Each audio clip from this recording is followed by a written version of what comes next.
Come on in closer, you can hear me. Interesting piece of Civil War history. We're not far from Petersburg if you take a look at the map here. And you know toward the end of the Civil War, it got pretty busy around here.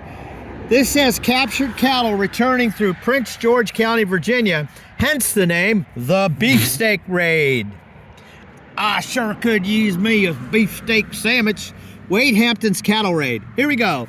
As the summer of 1864 ended with Union General Ulysses S. Grant's army still laying siege to Petersburg, Southern sources learned of a large herd of cattle being held at nearby Coggins Point on the James River.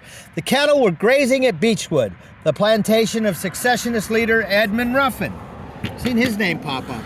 Knowing that this beef was to be an issue to Northern soldiers, Confederate Cavalry Commander General Wade Hampton received permission to capture them. Leaving their camp on September 14th, about 3,000 Southern cavalry and 4 artillery pieces began the ride of more than 100 miles around the Union line. Whoa, look at that. 100 miles around the Union line. That's a lot. Wow. Although, when you need a beefsteak, I guess it's really not all that far if you're hungry. Anyway, successfully reaching their destination 2 days later, the Confederates overwhelmed the guard and rounded up 2,500 head of cattle. To the south at Sycamore Church, another contingent of Southern cavalry skirmished with a Federal outpost, capturing most of the command.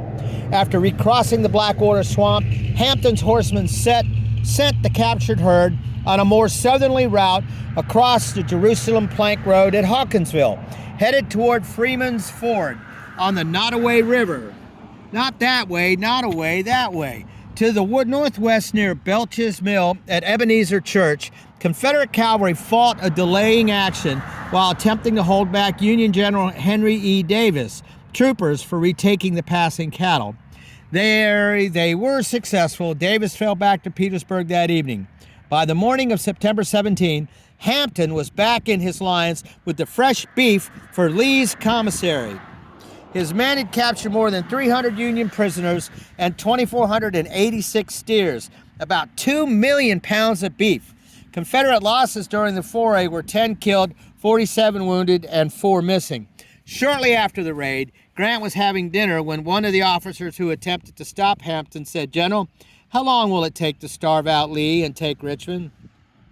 The commanding general replied, "Forever, General, if you keep feeding Lee's army with beef."